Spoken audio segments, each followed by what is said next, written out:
Hello, everyone, and welcome back to Culture Central. I'm Mitchell Brown. And I'm Isaiah Maldonado. And Mitchell, I have to be the first one to tell you we are so happy to have you back here at Culture Central. We missed you when you was in California. How did you like it? Man, I missed y'all. You know, I had a great time out there. It was a beautiful experience, but deep down in my heart, I miss my Culture Central fam, and I'm just happy to be back here. We're back first week, and today we're going to talk about the current trending topics in the world of hip-hop. With everything going on recently, I know I'm ready to get right into the action. So let's kick it off with our first topic. We have to talk about the Young Thug situation.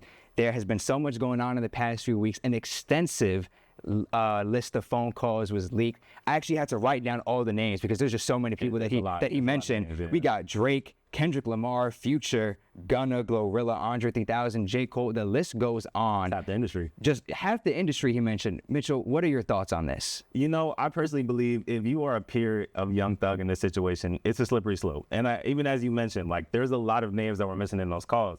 He did a podcast with Big Bang called Perspective, and he said a lot of things, but he backtracked on a lot of things that he said, even with Gunna especially, saying that he has no hate in his heart for Gunna. But it don't reflect what you said. And there was a diss track that got leaked. You did a whole music video for a song called Closing Arguments where you called Gunna and the whole YSL Rats.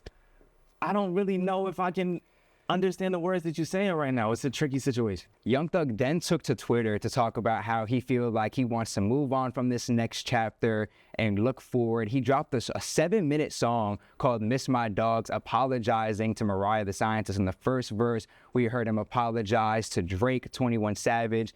I don't know how people are going to feel about him going forward, but you know, only time will tell. Definitely only time will tell. And I feel like the only way we'll find out how people stand with Thug is that they publicly come out and say it. But deep down, I miss Gunna and Young Thug. I really need that duo to come back. Don't forget Lil Baby. Don't forget Lil Baby. I want the collab album from Gunna and Thug. I hope that can still happen because it's good when people can put their differences to the side, especially how we've seen it in Latto and Ice Spice. You know, they just dropped a song called Gyat. That's the name of the song, y'all. Don't rush me. Don't do too much. Don't do too much. But the song is doing numbers. It's currently number 3 on YouTube's top music video after speculated beef that they had in January 2024. These are two women in music that have been pitted against each other, especially in the rap industry. Do you think this could foreshadow a change in beef culture with the women in music? Honestly, if we really think about it, their beef was so insignificant. I mean, you mentioned it started in 2024. It happened because Latto had Ice Spice's music video in the background. There was never really any point to it. Ice Spice took it the wrong way. She went and then rebutted on her own song. And now they got back together. And I think if we're looking at this from both a numbers point and kind of an audience viewpoint, I think people like to see, especially women who so often get pitted against each other in hip hop, they like to see that camaraderie. They like to see everybody coming together. We've seen the ongoing beef right now with Mariah the Scientist and Glorilla. Even though Glorilla said it was all in good fun, some of the bars were a little crazy, I can't lie. And even we look at stuff with SZA and we look at stuff with Nicki Minaj, I think things definitely get a little bit better in the industry when we can all come back together. Nobody wants a beef to go as crazy as it did with Drake and Kendrick. But now transition to this last topic, and honestly by far the craziest to me, we had Clipse perform at the Vatican. Crazy. In case you've been living under a rock, Clipse is a rap duo consisting of Pusha T and Malice, and they performed their song at the Vatican in front of 250,000 people, and it really was crazy to see this.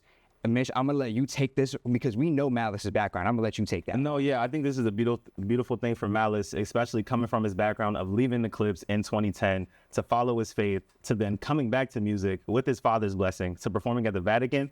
That's a very big thing. I can tell that's such an amazing journey for him, and that's already enough added promotion to a seemingly what we know is gonna be nominated for Rap Album of the Year in February, so only time will tell. Yeah, no, I think it was a great project. I can't wait to see what goes on next. I think he's going to have a tough time beating out JID with God Does Like Ugly, but like you mentioned, only time will tell. It's a great project, though. And we will see. And right now it's a stacked race, so we can only hope to see what happens and comes out of it. But that'll be all for today. Thank you for tuning in with Isaiah and I, and be on the lookout for more great content. Until next time, I'm Mitchell for Culture Central.